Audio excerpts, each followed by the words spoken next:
And now, Move the Sticks with Daniel Jeremiah.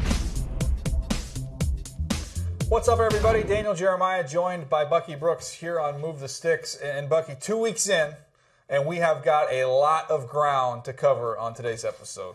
Yeah, a lot of stuff. Week 2 is crazy. You talk about being a week-to-week league. Last week after week 1, we were so excited about so many different guys. Not so much this week. I know we're going to jump right off here real quick. We got so much ground to cover. This isn't even in the rundown here, but Mariota did go to Ohio to play a football game, not to get enshrined in the Hall of Fame. Look, everything just slow down. Never as good as you think week 1, never quite as bad as you think. So look, it was interesting week. We don't have a lot of undefeated teams, a lot of parity in the NFL right now. Yeah, that's what it is, a week-to-week league. Can you get your team to play consistently as you move through the season, and can you finish this season with a bang? That's really what every coach is wanting, and that's what they want. And we need to bring in TD, producer TD behind the glass now. And, Buck, I got to tell you, there's a lot of people in the NFL listen to our show, and they love the scouting aspect of it. But TD has a very cult following among NFL personnel members. In fact, I got a call from an executive in the league, and I was like, hey, what's going on? He's like, you need to be nicer to TD. I was like, what? He goes, you're being too mean to TD. We like TD. So I'm going to be respectful of TD. And TD, I want you to play a big role today and start off by telling us what's coming up on the show. What's going on, guys? Today's show, we have a fun show planned. We're going to start off, we're going to talk about the quarterbacks, the veteran quarterbacks, the older guys. We did rookie quarterbacks last week. We're going to talk about Aaron Rodgers, and he's just insane right now. Tom Brady. Peyton Manning had a good game in week 2. I'm also going to talk about the rookies. Jameis had a good game. We're going to talk about some wide receiver explosive plays before we have Coach Billick on. But first up, we got to check in on Tony Romo's injury and what that means for the Cowboys. Yeah, Bucky, I want to hit you with this right off the bat here. Tony Romo, look, this NFC East doesn't look like it's going to run away from him. The Eagles don't look so hot. We'll touch on that later. Redskins had a nice bounce back win. The Giants are a mess. How significant is this injury for the Dallas Cowboys? Oh, it's a huge injury. He's their best player. He's the guy that kind of makes everything go on that offense. And you talk about Dez Bryant being gone for maybe up to 10 weeks and having Romo. Romo makes everyone better. He makes a Cole Beasley, a Terrence Williams, and some of the other guys on the perimeter better because he has that ability to put the ball in situations and places that allows them to catch it on the move. You take Tony Romo out, you put an inexperienced Brandon Whedon in, you don't have the running game that you had in the past. It's a different Dallas team. I think the one thing that I feel good about with the Dallas Cowboys, their defense is playing pretty well. If you can find a way to muster the running game, to shorten the game, shrink the clock, limit the amount of possessions, and allow your defense to set you up, the way that they're playing, they can get it done. But it's a lot of pressure now as a play caller to make sure that you don't put Brandon Whedon in a tough situation where turnovers can come. Yeah, it's going to be interesting. It's an interesting team to watch and to follow going forward. We're going to hit Coach Billick on that when he comes on the show. But, going forward, Brandon Whedon is the guy for them. So if you're wondering what you're getting from Brandon Whedon, which I'm sure a lot of people are, I haven't seen him play much except for the time with the Cleveland Browns. The good news for Cowboys fans, look, the offensive line is a whole different ballgame from what he had in Cleveland and what he has here in Dallas. But I want to give you a little bit of my report. I'm not going to read the whole summary of my Brandon Whedon report when he came out, but I'm going to give you what I had in my strengths and weaknesses column, and then I'll just give you the last line here. So strengths, arm strength, accuracy when clean in the pocket. The weaknesses, lacks poise, athletic ability is an issue. I said at the end of my report, overall, Brandon has a lot of arm talent, but he lacks poise, athletic ability, and the youth. Remember, he was a baseball player, came out as an older guy. To consider him as a long-term answer as a starter, he'd be a good number 2. He could get you through a few games if your starter were to get injured, but I don't see him as a building block type player at the position. So for a stretch of games, I think they're okay. And hopefully, if you're a Cowboy fan, the division doesn't run away from you, which I don't think it will. If they play 500 ball with Brandon Whedon until Tony Romo comes back, hopefully down the stretch, it'll be all right. It's funny that you talked about him being kind of a short-term answer at the position because he is older, 31 years old, a guy that did start some games the first couple years in the league with Cleveland. But look, he didn't play with a team that was loaded up front, struggled a little bit. When I watched him at Oklahoma State, he obviously had Justin Blackman. Blackman was playing at a high level. The ball came out quickly. He did a lot of quick rhythm throws, slants with flash behind it, things that allowed him to get to the top of his drop and get it out of his hands quickly. When I look at the Cowboys offense, they definitely have that quick rhythm aspect to their game. They have a lot of plays where Tony Romo will catch the ball, quickly fire it out to Cole Beasley, Terrence Williams, and even Dez Bryant. I believe you'll see them spread the field because at the end of the game, we saw them go empty, spread it out, make it really easy for him to read and see what the defense is in, and then identify a side to work on and find those 1-2 reads. If it's not this guy, I'm going to this next guy. If he does that, I think Brandon Wheaton can have success, but they have to get more production from Darren McFadden and Joseph Randle in the running game. They can't put it all on Brandon Wheaton. How about McFadden getting the wild hog rolling, Bucky? How about that? That might be different, but yeah, they're going to have to be creative to move the ball consistently because I don't think you can say that Brandon Wheaton's going to be a guy that you want to throw 30 to 35 times, and until they're able to get that running attack, it's going to be tough. It's going to be a hodgepodge outfit. And for those who don't know, I'm talking about wild hog. When McFadden was at Arkansas, they used him as a quarterback. Wildcat stuff with Felix Jones and Peyton Hillis there. Maybe they sprinkle some of that in. I also think I want to talk to Coach Billick later on about Bill Callahan not being there in Dallas and that impact on the running game. Now, if you're listening to this show, great. We appreciate you checking us out on iTunes, on NFL.com. But we're also on video. We're on YouTube, and we'll have a lot of plays rolling over what we're talking about. And when we're breaking down players, you'll see some of the key plays we're talking about. So if you enjoy the podcast in audio form, check out the video on YouTube. I think you'll get a kick out of that as well. TD, what do we got next here, buddy? Up next, we get Aaron Rodgers. We're going to talk about Aaron Rodgers and how great he's obviously. You just want to talk how great is Aaron Rodgers? Aaron Rodgers. That's your guy, huh? That's what we got. Let's talk about his greatness. Talk about A-Rod's greatness. He beat my Seahawks yesterday, but let's talk about A-Rod's greatness. Well, Bucky, we talk about building like the perfect quarterback. You see all these, we take the arm from this guy and the athletic ability of this guy. Like, you can make a case skill set wise. He has everything. Two different questions. I'm going to hit you with the first one, but skill set wise, I think he has the best skill set that I've ever seen. The best combination of skills at the quarterback position. I've never seen anybody that can do everything at such a high level as Aaron Rodgers. What say you? I will say that. Aaron Rodgers definitely can do everything that you want from the position. To me, he's kind of a hybrid player. A lot of times we've talked about these athletic quarterbacks coming into the league and how they can't do certain things. Well, really, when you look at Aaron Rodgers is really what most offensive coordinators and head coaches want at the position.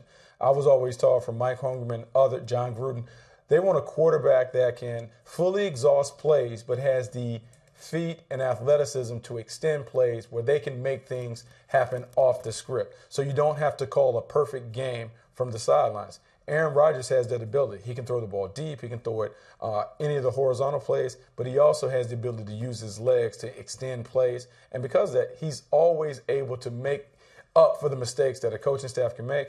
He definitely has a complete toolbox at the position. And I think the funny thing is when you graded him in college, watching him come out, he and Alex Smith, I gave both of those guys the same exact grade, 7.05, which was a bottom of the first round grade, meaning that I thought they could be starting quarterbacks, but I thought it would take them a little time to find their way. Aaron Rodgers is the perfect example of a quarterback continuing to develop during his first couple years to become the franchise quarterback that everyone envisions. And look, we see so much, and I know you're involved in it too, Bucky, the 7-on-7 in the high school level, how big it's gotten. And to me, it's still a different football game when you get out on the field. And if I was going to say the one thing that sets Aaron Rodgers apart, and I know the arm is fantastic, he's a great athlete, his movement within the pocket, which is something you don't get when you're just going out there throwing 7-on-7. It's one of my criticisms when people, say, "Oh, I went to training camp and Sam Bradford, the ball never hit the ground." I'm like, it's 7-on-7. Right. You got pockets collapsing. You have to be able to move. You have to be able to keep your eyes up. The toughness is another aspect of it. To be able to not get distracted by what's coming at you. I think that's what really sets him apart. Yeah, he's not distracted. He is a guy that feels the rush, but he keeps his eyes down the field. The way he picks and slides and maneuvers within the pocket really is unrivaled in the game. Like his ability to find those open lanes, those open windows, to really get on the perimeter at times, but still keep his eyes down the field to identify those open receivers is really special. The one guy that I would say I believe could be a guy that could grow to play the game like Aaron Rodgers, I still think Andrew Luck can do that. Because when you watched Andrew Luck at Stanford, look, he was more athletic than people gave him credit for, has the arm, has the capability. We understand that he has the intellect. He's got to be size. Able to read and he's process a bigger guy. And he's a bigger guy that can withstand the punishment. I believe in 5-6 years, he could be a guy that plays at a level like Aaron Rodgers is playing the game right now. Yeah. Guys, prime Aaron Rodgers or prime Tom Brady? Who you got? Ooh, prime. Bucky, it's hard for me to argue against Tom Brady because of the hardware that he's got. I would say this. I would say Aaron Rodgers has more talent just in terms of the skill set he possesses. But Tom Brady, his ability to process, I think even in his prime process, even faster than what Aaron Rodgers did. Yeah, I'm going to go with Tom Brady in that scenario. And the reason I go with Tom Brady is I think Tom Brady's had to do more with less than any quarterback in NFL history in terms of when you look at what he's had on the perimeter. I know people will say, well, what about Randy Moss and Wes Welker? 50 touchdowns. But if you're really honest, Randy Moss is the only guy that was like a high-end player, a guy that is Hall of Fame caliber. The rest of the guys that he's played with, from David Givens and Troy Brown and David Patton, even Wes Welker, who was an undrafted free agent that kind of became a guy in New England, Julian Edelman, he's doing with a hodgepodge of misfits and miscast players on the outside, yet the production and the consistency remains at a high level. I'm going to take Tom Brady. I think Aaron Rodgers has had a little bit of a better supporting cast, and because of that, we have seen his greatness, but I just think it's at a different level. I don't know if he could necessarily elevate all of the guys that Tom Brady's had to elevate throughout his career. Yeah, it's a good problem to have. But we're talking about Brady. I want to get into some of these veteran quarterbacks because we get so enamored. We talk so much about the rookies and Mariota and Winston and those second-year players, all of which won with Bridgewater, Manziel, Bortles, and Carr, all got wins this last week. But we have this kind of middle 30s and a little bit older crowd that's having some success. And start off with Carson Palmer. Carson Palmer last year, Buck, 11 touchdowns, 3 picks before he got hurt. And now we've seen him pick up right where he left off. No knee brace, moving around great. And he's been on fire early in the season. I mean, it's crazy to suggest this, but I would say that if we were talking about elite quarterbacks, you could almost include Carson Palmer in that category. His last 17 games, I'm going to read some numbers for you. 15-2 record, 64.5 completion percentage, averaging 273 passing yards per game, 34-13 touchdown to interception ratio for a 99 passer rating. He is playing outstanding football in Bruce Arians' system. As we talk about it, this guy's playing at a top 5 level, and if he is able to stay healthy, we might have to go ahead and pencil in the Arizona Cardinals as the NFC West champions because they're playing really good football on both sides of the ball. My 2 things on Carson Palmer. Number one, we don't have it often where you have somebody's knowledge base and that experience match up with their skill level. So what I'm getting at is a lot of times guys, by the time they gain the experience, their physical skills have eroded. With Carson Palmer, he now has all that knowledge, all that experience, but he's still physically at a very high level with the throws he can make with the arm strength and all those things. So that's number one. Number 2 is it's rare to find a guy that's so aggressive down the field that doesn't get the negative plays that come with that type of personality. I mean, he's playing against a guy in Jay Cutler who's notorious, going to push the ball down the field, going to give us some, going to give them some. Carson Palmer's being aggressive, but he's being accurate and not making those turnovers and mistakes down the field. You know, that is really a fascinating part of the game. You think about the deep threats that they have on the outside. John Brown is one. But they were pushing the ball down the field to Larry Fitzgerald against the Chicago Bears. Being able to make those explosive plays, that is what you look for in that offense. And I will attribute some of this to Bruce Arians being a guy that pushes the envelope in terms of how he designs his offense. It is a vertical-based offense. They want to make those big boy throws, but he still encourages and has a way of teaching his quarterbacks when to really put the foot on the gas and when to scale it back to take the check down and the underneath things.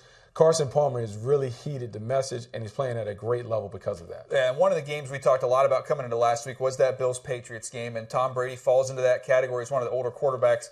59 throws, Buck, 466 yards, almost put up half a thousand on Rex Ryan and company. What do you see with the philosophy of this football team? They throw it 59 times. They run it 15 times. It's unbelievable the versatility that the Patriots will display. We've known for a long time that the Patriots treat every game plan like a snowflake, meaning no 2 game plans are exactly the same. They will try and figure out the best way to attack you, and they're not worried about putting a balanced game plan on the sheets. And so, look, the Buffalo Bills, the strength of their defense is that front line, their ability to stop the run and get after you.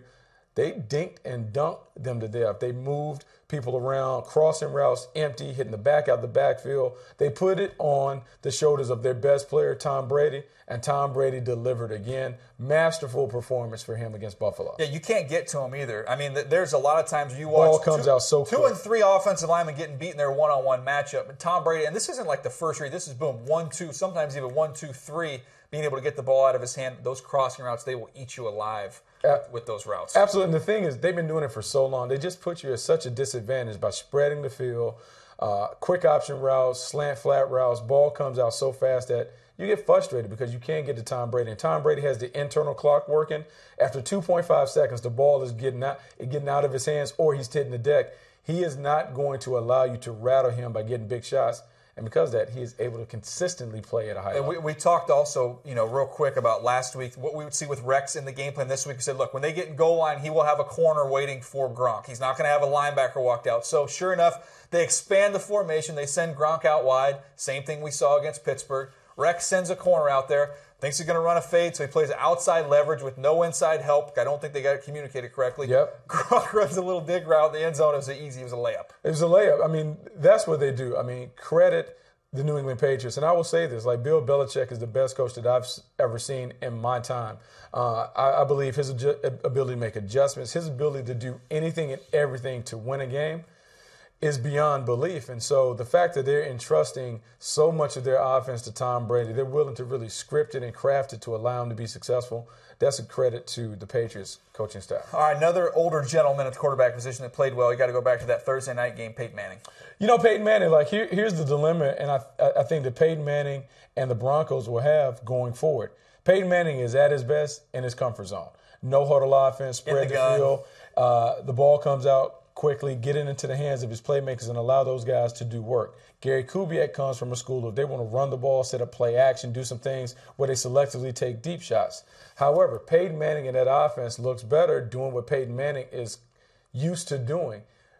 But can you sustain that over the course of the season? I know he wants to build his team to be a playoff team, but I just don't know if Peyton Manning is a great fit in what he's not a great fit. He's not a good fit. Gary Kubiak is most comfortable in. So as a play caller, you have to figure out what is in the best interest of my team and what is in the best interest of my team long term down the road. When we get into those winter months and we get into the playoffs, can we play the style of play that Peyton Manning's most comfortable and still win? Well, this is what's interesting, though, because you just said, and I agree with you, with the New England Patriots, every game plan is a snowflake. There's no two game plans that are like. So, in other words, we're going to craft our offense for what helps us win this game. And when I look with Peyton Manning at quarterback, the best offense they have is what Peyton's done in the past. Put him in the shotgun, run the quote-unquote Peyton Manning offense. That gives you the best chance to be successful.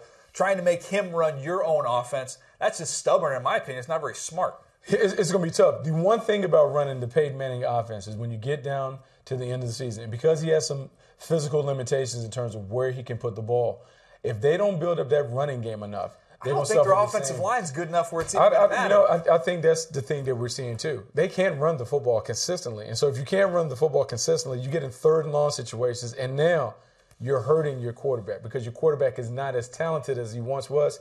He can't make necessarily those pinpoint throws at every area. Because when I watched that game on Thursday night against the Chiefs, I saw a secondary that was beginning to squat on routes. And we saw same thing 2 weeks in a row. Pick six from Baltimore, pick six from the Kansas City Chiefs. People understand that he can't push it deep, and so they're going to continue to squeeze the field until they can find a way to manufacture those deep balls. Hey, a Tennessee alum here, Sully, says Peyton Manning's the best quarterback he's ever seen. So I'll ask you guys, prime Peyton Manning or prime Aaron Rodgers? Oh, I'll take Aaron Rodgers personally. Yeah, I take Aaron Rodgers. Especially if you give me Aaron Rodgers with Marvin Harrison and Reggie Wayne and Edge and all those weapons. Yeah, because he's never really had those kind of weapons. Like, we talk about Tom Brady not being surrounded by weapons. We can talk about Aaron Rodgers having some weapons. But Peyton Manning had the best set of supporting weapons of any of those guys. Number one pick in Marvin Harrison, number one pick in Reggie Wayne. You talk about the number of tight ends that floated through there from Marcus Pollard, Dallas Clark, all those guys. He's had it all on offense. These other guys haven't had nearly the luxury of having the same amount of talent on the outside. But, I mean, Peyton also has that cerebral aspect of the game, right? I mean, yeah, but most of those quarterbacks that we talk about have that. Like, you can put a lot on Peyton, but I think sometimes that works to his detriment. I think the teams that have had success against Peyton, they use that against him. They make him think. They know he's a grinder. He can't overthink situations, which is why he may have struggled in some playoff situation when the pressure's there, trying to dial up the perfect play. With Aaron Rodgers and Tom Brady, Aaron Rodgers more so than Tom Brady, Aaron Rodgers has kind of like that improvisational factor that you can't quantify. That's why I like him. And if I had to rank them, I would rank Brady, Rodgers, then Manning at their prime.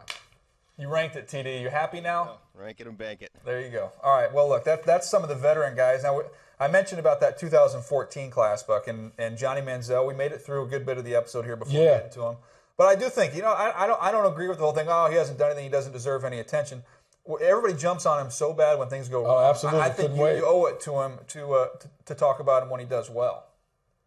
And Bucky, when you look at the 2 touchdown passes for Johnny Manziel in this game, keep in mind, look, only 8 completions. But this is something we talked about last week. It's when he's under center, working off play action. So you have an undersized quarterback, create that distance between him and the line of scrimmage. So it's a nice, easy, clean sight line. And then he hits Benjamin in over the top on that one. And then we talked about being able to spread people out as well as be able to create plays on your own. And that's what Johnny Manziel did on the second one. Yeah, this is what Johnny Manziel did so well during his time at Texas A&M. Here we're seeing him feel the rush on the backside, escape out the back door. But what he always did when you looked at his big plays at Texas A&M, finding someone down the field to target. There you see Travis Benjamin running across the field.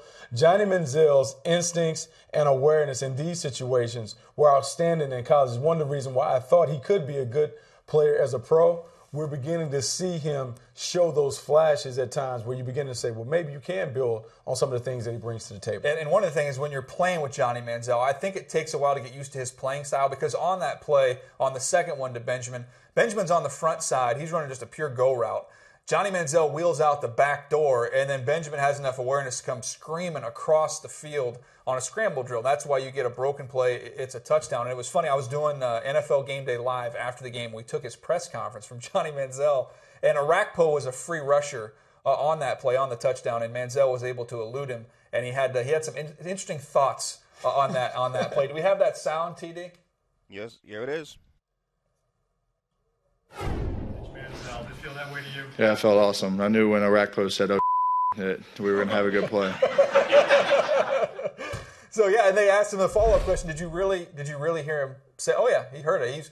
Arakpo's got a clean beat on him. He doesn't keep contained. He wheels out the back door, oh, bleep, and next thing you know, you got a touchdown. You know, you talk about the scramble rules and how you have to really work with a quarterback that plays outside the pocket like that. During my time in Green Bay, obviously with Brett Favre, he was a guy that was a master of the improv. And at times in practice, they would work on the scramble drill so every receiver would know exactly what to do when Brett left the pocket. And so this is something that I think if you're Cleveland, you know that Johnny Manziel prefers to play on the edges. That's something that you have to incorporate into your practices. Everyone understands that when he breaks to the right or to the left, if you're down the field, you work back down to the nearest sideline. If you're away from him, you work across the field. So now you're giving him opportunities to find guys in the sight of vision that will allow him to make big plays. I think we're beginning to see that from Cleveland because I don't think that play was by accident.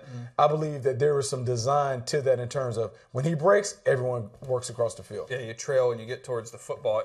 To me, it's going to be fascinating for the teams that are playing them going forward. Well, first of all, let me ask you, what do you think? I think personally you stick with Johnny at this point in time as opposed to going back to McCown. What do you think? Well, I think so. And I think the biggest thing from week 1 to week 2, week 1 he jumps in. They didn't really build the game plan for him. He jumps in. We saw them spread formation. We saw them do some of the odd deep play action things that we talked about. You talked about the small man factor, being able to separate those 7-step drops to give him enough room to see over the line. We saw more of those things in week 2. Also, we saw a very conservative game plan in terms of let's not ask Johnny Manziel to do too much. Keep him on the pitch count. I think that pitch count, last week you mentioned maybe 23. Let's keep it under 23 throws because that is going to minimize his opportunities to make mistakes, but maximize his opportunity to make plays. If they continue to do that, I think he can be successful. Therefore, I believe he should be your starting quarterback because I think you can build off of what he's shown the last couple weeks. Yeah, I think, look, if you're a team that's playing the Cleveland Browns, you assume it's going to be Johnny Manziel, and you better tell your defensive ends, hey, we don't need any heroes. Keep him hemmed in the pocket. Make him play from the pocket, much like people try and do with Russell. And I'm not saying he and Russell Wilson are the exact same player, but much rush to the edge of the pocket. Make him stay in the pocket because that's where he's most uncomfortable. And see if he can beat you with precise passing from the pocket. All right, we've talked about a lot of veteran quarterbacks. We've touched on Johnny Manziel. Now, we've got to keep track of these rookies. We'll be doing it all season long. It turns out Jameis Winston isn't the worst player in NFL history, Bucky. Everybody needs to slow down. We saw him bounce back with a nice road win in the division in New Orleans. A big-time road win. Look, it's easy to kind of be a tree in the wind and go back and forth on what these guys are. But look, Jameis Winston was taken as the number 1 pick because the Tampa Bay Buccaneers believed that he was the guy that was ready to play. You and I both believed that he was more ready to play the pro game than Marcus Mariota. Part of that reason is because, look, he makes anticipatory throws the ball early, gets the ball out of his hands, understands how to do some of the things that quarterbacks have been asked to do on Sundays for years and years in terms of set protection, seeing sight adjustments, and those things. I saw poise. I saw confidence. Better yet, I saw a guy who made good decisions and didn't turn the ball over. That is key for him being successful. And I was shocked when I looked this up. Look, I know it's only been 2 games, and take it for what it's worth. But Jameis Winston has 41 rushing yards through 2 games. Marcus Mariota has 25. I don't know how many people anticipated that was going to be the case, but he has been able to use his legs, had a touchdown run in that game as well. But getting to Mariota, this to me was probably a little bit more what I anticipated, and this is all not bad because we did see some good things from Marcus in the second half of that game where you saw him be able to make some accurate throws. You saw evidence of the quick release. He's showed some poise. But the things in the first half that troubled me, you took a lot of sacks, and people say this was, offensive line was actually holding up very well. A lot of these sacks are on Marcus, took a lot of punishment, got nicked up a little bit, and then he fumbled 3 times, losing 2 of them, which was an issue at Oregon. That was a huge issue at Oregon. He put the ball on the turf. He's one of those things that you talked about, his lack of ball security or his awareness of putting the ball away when he's in traffic. He has to get better at that. I think the big thing, he continues to be a work in progress. Look, he has really been exactly what we thought. We both had him ranked right behind Jameis Winston, so we didn't dislike him. We just thought that he would need some time to transition. What we saw from Cleveland, they took away some of those comfort throws that he did against the Tampa Bay Buccaneers. Let's eliminate some of the RPOs, the run-pass option throws, by playing man-to-man and making him fit the ball into tight windows. That is the thing where he has to continue to progress, making those pure progression reads, going from his first, second to his third option and being able to get the ball in a timely manner so he doesn't take those big hits and sacks in the pocket. So Bill Callahan goes from the Dallas Cowboys to the Washington Redskins. Dallas, I know DeMarco Murray's not there, but they're struggling to run the ball. Now the Washington Redskins, they are a physical unit. And I think 2 rookies are a big part of that, with Brandon Scherff, their first-round pick, who's a road grader in the run game. But Matt Jones, the rookie running back, has been excellent. Love Matt Jones. Matt Jones has really been a nice find for them. In the 3rd round, they bring him in. And look, I was surprised. I was the first one like, man, you already have Alfred Morris there. What are you going to do with another banger? Well, what you do is you now have the ability to roll those guys in. They're committed to running the football and playing in a very physical manner. We're seeing Matt Jones give them the surge. And even though Alfred Morris got the start, got a number of carries, Matt Jones was the superior player against the Rams, ran physical in between the tackles, but also has the ability to catch the ball out the backfield. I think this is going to be a situation where you have a 1-2 punch in the backfield. I would look for his carries to be on par with what Alfred Morris gets going forward. All right, Buck, we've talked quarterbacks. We talked about some young running backs. Now, I want to look at the explosiveness of some of these young receivers. I think this is kind of a golden age of wide receiver talent in the NFL right now. And we saw individual plays from some very talented young guys. I want to kind of run through a couple of them here, starting with Amari Cooper. Amari Cooper's a guy that we felt like was super polished at the position, outstanding route runner, does a great job of getting open at every level, strong hands, can really make things happen when he gets on the perimeter. That's what we saw against the Baltimore Ravens. I saw a guy that could get after it. Here we're going to see a post-corner route against Jimmy Smith. The thing that you'll see for those who are able to watch the replay, watch him dig inside, head nod, separate, and then he runs away from Jimmy Smith for a touchdown. Look for him to have more plays and more throws like this. I'm going to go next to Odell Beckham Jr., who we saw him bust out a little bit slow last week, and this week we saw Eli Manning give him some opportunities, including on a dig route, look, we can ding the safety for taking a poor angle on this play, but when you watch the juice, just the pure top-end juice from Odell Beckham, when he gets his shoulders squared upfield, he is gone. That's the thing. Coming out of LSU, I thought he was a catch-and-run playmaker. I mean, you just want to get the ball in his hands and allow him to do his deal on the perimeter. There we see double slants with a flat. The thing about it with Odell Beckham, the reason you want him to run slant routes is because he can catch it on the move. The New York Giants are finding ways to get him the ball on the move. I think that is essential to him being a very, very productive player for them. And we didn't mention Julio Jones in this because we're talking about him being maybe a little bit older, wide receiver. Well, I know that's a guy that we might have to revisit those rankings. You're not happy with yourself for not putting him up there. I mean, man, this guy is really playing at a high level. Dominated the first 2 games of the season, over 100 yards in each game.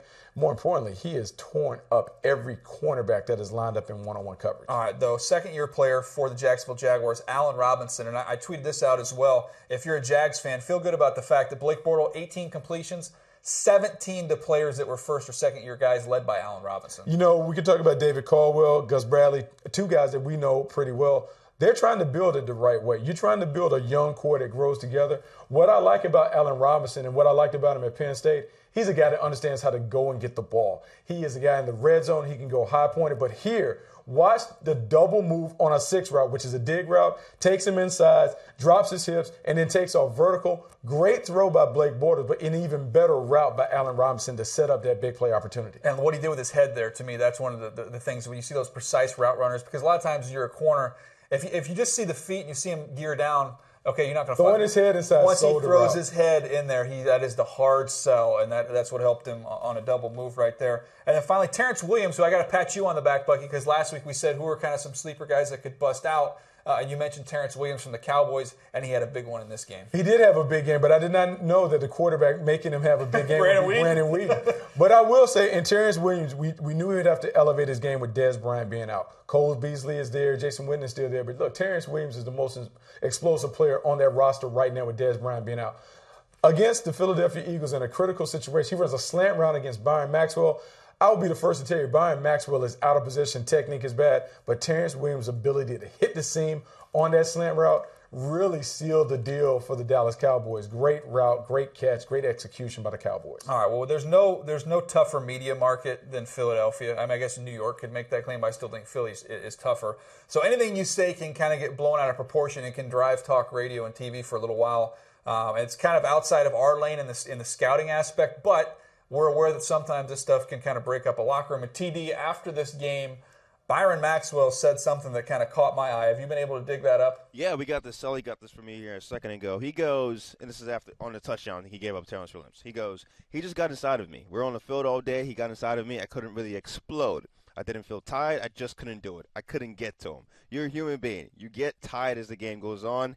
That's how it goes. So he says, first of all, I didn't feel tired, and then comes back and says, you get tired as the game goes on. But to me, look, this is look, he's taking a lot of heat. This is solely pointing the finger at his head coach and their style of play, saying, you know this. You don't care about time of possession? Well, we're on the field 40 minutes. You're on the field for 20 minutes. And I got to cover a lot of fast dudes out here. And, oh, by the way we practice, building up late in the week, which is different.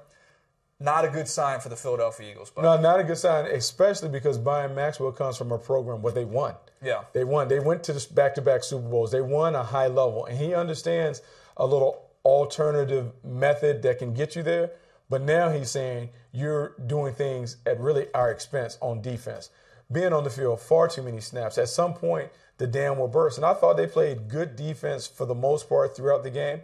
But at the end, when your offense is going 3 and out, 3 and out, 3 and out, and they're not able to really sustain drives and give the defense an opportunity to have a rest, you are susceptible and vulnerable to those big plays, and we saw it at a critical juncture of that game. Yeah, and real quick, Bucky, we talked about this off the air. If you're a big-time cornerback, other than Darrelle Revis, who's got the greatest agent in the history of sports, how he's able to hit the market and hit it big every year, teams aren't going to let talented corners hit the market. And look at the Philadelphia Eagles, Dominique Rodgers-Cromartie, Nnamdi Asomugha, Kerry Williams, Fletcher, and now Byron Maxwell. They have gone out in free agency to go get these guys. They're available in free agency for a reason. Yeah, absolutely. At some point, they have to look internally and figure out a way to draft and develop their own corners.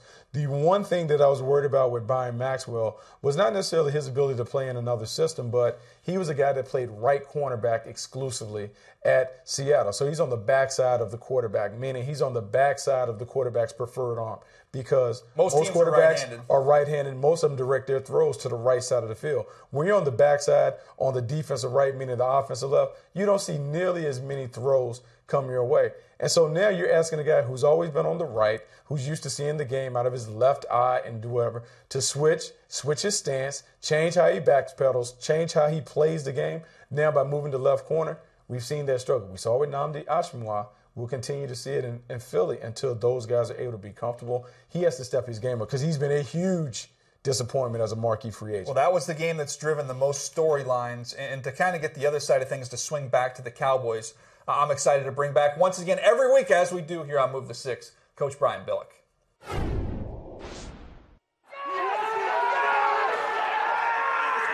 All the way. Yeah, baby! How do I follow that, huh? I could watch Coach Billick sound bites and clips all day long. Coach, how you doing? You realize we could do this show for 10 years, do a sound bite in front of every show, and we still would have more material, particularly stupid things that came out of my mouth. It would be great. Well, Coach, before I want to get to the Cowboys, but a thought just came into my mind here. Rex, after the game against the Patriots, you went on and on about how he got out-coached. Have you ever said anything like that after a contest? Well, it's almost obligatory now. Coaches have to kind of throw themselves under the bus. It's my fault. It's my responsibility. I'm sure it was very emotional for him. I do remember in the playoff game against Denver, our very first playoff game in our Super Bowl run, I told the players, look, guys, if it comes to me and Mike Shanahan, he's going to kick my ass, okay? He's got 2 Super Bowls. I haven't even had a playoff win, so you guys got to cover me. This game's on you because this guy's just better than I am, and just kind of a rallying point, and turned out okay. Maybe that's where we know Rex got it from then. It could be. There you go. But you could tell the emotion that he had into it, and particularly that raw spot in terms of going against Bill Belichick and just their style and the way they go about it. This was a tough loss for them. Yeah, no, I think you're right there. But the game of the week, Coach, was Eagles-Cowboys. And the Cowboys, Tony Romo goes down. He's going to be out for a while. You got to turn over to Brandon Weeden. How much of a challenge is that for a coach, for a head coach in that situation, to kind of not only you got a challenge of getting your quarterback, Jason Garrett's offensive guy, help get your quarterback ready to play, but to also kind of put some confidence in this team that, hey, we're going to be okay even without a Dez Bryant or without Tony Romo for an extended period? Well, as you guys know, it is tough. You spend the entire summer preparing your team for the loss of the big player. You don't want to wake up the morning after you lose somebody and it's, oh my gosh, we've never thought this would come up. What do we do now? So you foster that culture of next man up, and we can do this, and we're all in this together. And the next, you just got to raise your level of play, and that's all well and good unless it's your quarterback. Because as we know, on any given Sunday, there are going to be 32 starters in the NFL. There's not 32 guys walking the face of the earth that can give you quality play as a quarterback in the National Football League. So when you have one like a Tony Romo, and you're playing as well as the Dallas Cowboys are, and now he goes down, you could see it in Jerry Jones's face. It permeates the entire organization. But that's exactly what Jason Garrett and Jerry Jones and Stephen Jones have to do right now, is recognize, okay, how do we move forward? And it's a wholly different problem today without Dez Bryant, without DeMarco Murray, than it would have been last year when you had those assets in place. So, yeah, I mean, they have to address it. I hope what they don't do, I hope Jerry Jones, in typical Jerry Jones fashion, doesn't go out scratching around and looking for another starter, thinking there's maybe somebody, I don't know who it would be. Maybe they don't exist. Yeah, they don't exist. Exactly right. Maybe it's a Matt Schaub. Maybe it's a Sanchez in Philadelphia, though a lot of people think he ought to be the starter there. But he doesn't exist. And to even pretend like one does, what are you saying about Brandon Weeden? How do you then say, okay, guys, let's rally around Brandon Weeden when, behind the scene, we're actually going to go see if there's somebody out there, anybody else we can bring in. So I hope they don't emasculate their quarterback. And we know Brandon Weeden's going to have some issues, but I hope they don't do that. Coach, in dealing with a quarterback like a Brandon Weeden, I can't say he's a young player, but he's an inexperienced player. How would you, as the play caller and the head coach, how would you change and tweak your system to try and set him up for success? Well, fortunately, I don't think they have to tweak it a whole lot because, they're pretty firm, pretty straightforward. It's not like they're running these spread, check at the line type of things. The only difference is the brilliance of Tony Romo, to me, just like any great quarterback, I guess, is his ability to make plays outside the structure of the offense. You can call the plays and here are the reads, and Brandon Weeden will probably be okay at that, particularly if you can surround him with enough quality players. If you had Dez Bryant, if you had DeMarco Murray, it would certainly be an easier proposition. But the brilliance of Tony Romo, as we know, like any great quarterback, it's what he does outside of the structure of the offense. Going to that third or fourth read, or checking to that one play, or buying some extra time and knowing where everybody is.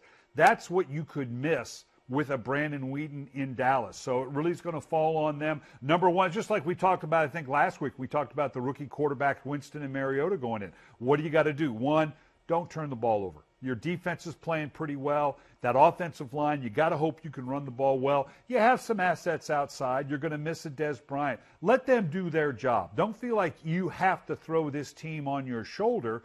But having said that, to tell a quarterback, well, whatever you do, don't Don't turn the ball over, but go out and now make those big plays that we're going to need to win. That's a tough line to walk. On the other side of the ball, though, Coach, for the Dallas Cowboys, no questions. In fact, they're going to get Hardy back. They're going to get Gregory back healthy. They're only going to add assets, Rolando McClain as well. But Rod Marinelli, I don't know how well you know him. I believe your paths have crossed over the years. What is it about him that makes him so darn good? Because that's one of the better coaching jobs, in my opinion, in the league right now. It is, and he has done a phenomenal job. Rod is just a ball coach. Rod had a chance to be a head coach for a while. Not to say that he wasn't a good head coach, but he's an outstanding coordinator. If Rod Marinelli got fired tomorrow as a coordinator, and which isn't going to happen, and couldn't get a job as a coordinator, he'd go be your linebacker coach. He'd be your defensive line coach. He'd be your fullback coach. He'd take off film. He's going to be in the game. He's that kind of guy. He just loves the game. The players love working under Rod Marinelli because he cares about them. The old saying, they don't care what you know until they know that you care. Well, the players know that Rod Marinelli cares. They know that he knows what he's doing. He's to the point. He's not going to be a lot of bells and whistles. He's not going to be extravagant. He's going to do what his players do best. He's going to support them, and he's going to know how to put them in the best chance to succeed. They recognize that, and they play that way.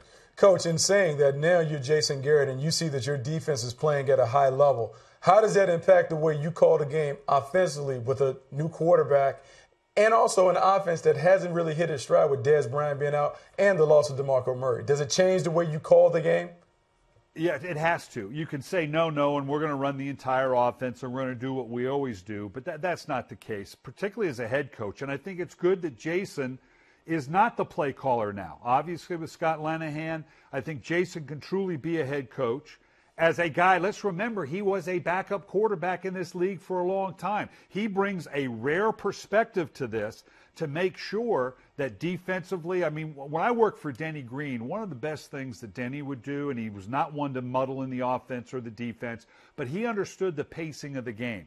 And when he saw a game was getting a certain way, there'd be any number of times he'd come to me and say, hey, Brian, you got to crank it up because I don't think our defense is going to hold up today. Or he'd say, you know what, we got a pretty good beat on this. I don't think you need to take a lot of chances, which means, okay, let's go ahead and run the ball a little bit more. So Jason has the ability from that perspective to maybe work with a Scott Linehan or with a Rod Marinelli, because let's say the offense just isn't getting it done and he can see Brandon Weeden is struggling. He may go to Rod Marinelli and say, hey, you may have to pressure a little bit more. You may have to go to force a turnover more than the game plan called for because I don't know that we can score unless we're on a short field. And vice versa. He can go ahead and go to Scott Linehan. And maybe the defense finds itself struggling a little bit. Maybe it turns into a track meet. He goes and takes that burden off Scott Linehan saying, hey, go ahead and air this thing out. We'll live with whatever the consequences, because to do this balanced stuff we're doing right now, we may slowly bleed to death. So I think Jason is in a good position to put them in the different modes based on how the games are working out. Coach, last thing I want to hit you on here. We have three teams I want to point out with 0-2 starts: the Eagles, the Seahawks, and the Ravens. Now you've got the Seahawks and the Ravens are Super Bowl teams. They've won Super Bowls in the not too distant past. And then you have the Eagles, who haven't had that success. How different is that challenge to say, okay, we're 0-2? The expectations you have with all three of these teams are extremely high. But having kind of that championship pedigree in the past, does that help you, or is that just more of a burden or more pressure for these teams? Well, there's always the pressure of the expectation. These aren't developing teams with young quarterbacks that you can say, okay, we're going to take our hits this year, and we'll see how we're going to develop and go on. These are teams that still have Super Bowl expectations. So to start out 0-2, the team I'm most worried about, obviously, is our Baltimore Ravens. And that only because of who they're playing. I'm going to look down here, but I think the Seattle plays Chicago in Seattle. You got to feel pretty good about that, because I'm talking about momentum now. Philadelphia, and God, who knows what Philadelphia is going to do and how they're going to go forward. But as they're going forward, I'm trying to see who they've got here. The Jets, I think. They got the Jets. Yeah, the Jets. And we don't know how good the Jets are. But the tough thing for Baltimore, they got Cincinnati at home, and Cincinnati looks pretty good. Then they have to go to Pittsburgh. And DJ, as you know, the expectations are still going to be there. I know Terrell Suggs is hurt. Eugene Monroe's out. But we know the fans in Baltimore, a lot of people were picking them to go to the Super Bowl. Harbaugh has been incredible there, but he hasn't had to have this kind of early start. I just can't fathom how they're going to deal with an 0-3, maybe an 0-4 start. Now, they're a good football team, but that momentum, that is very, very real. You got to stop it. When you're on a two-game slide like this, we got to get it stopped. You're not worrying about, down the way. It's like we just got to win a game. We got to stop this momentum, because if it starts to roll, all of a sudden now that can be very hard to deal with. And the fact that it's Cincinnati and Pittsburgh, I think Baltimore could really be in a perilous situation right now. Real quick, Coach. The Philadelphia Eagles, so much was made about Chip Kelly flipping the roster and having his own guys and got rid of a lot of good players.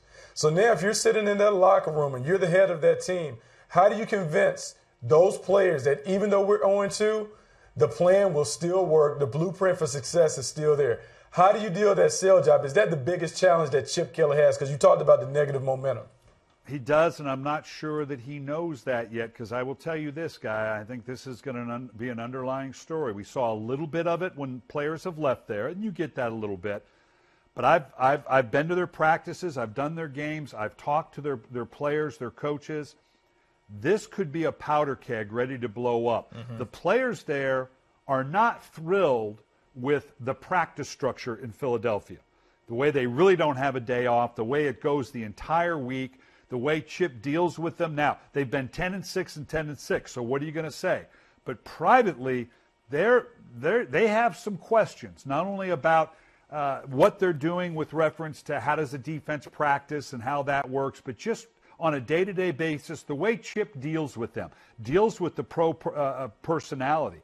If this continues to slip a little bit, I think you could see this thing really, and obviously, Chip, if you have any questions about what's going on, you basically are out of the building. I'm talking about personnel guys. I'm talking about the GM. I'm talking about players, and they recognize that.